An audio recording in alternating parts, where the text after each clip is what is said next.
श्री स्वामी समर्थ सगळ्यांना. या अगोदरच्या व्हिडिओमध्ये मी तुम्हाला सांगितलं होतं की माझ्या मुलाला बरं नव्हतं, म्हणून मग मी गावी गेले होते.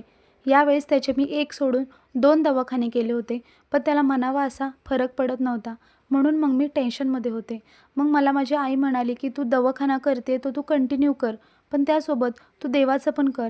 म्हणजे तुमच्या कुलस्वामिनीला जा, तिची खणा नारळाने ओटी भर, पाया पड आणि तिला म्हण की माझ्याकडून काही चूकभूल झाली असेल तर मला माफ कर, माझ्या मुलाला लवकर बरं वाटू देत.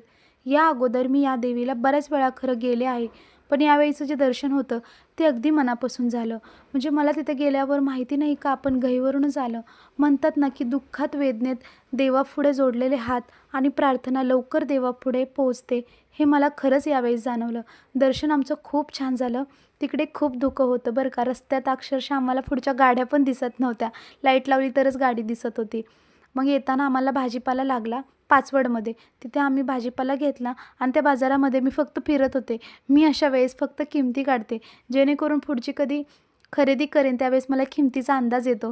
ही माझी ट्रिक आहे बरं का. मग आम्ही चहा घेतला, मुलांना 2 बदाम शेक प्यायला घेतले. त्यानंतर आम्ही घरी गेलो. लवकर भेटूया पुढील ब्लॉग.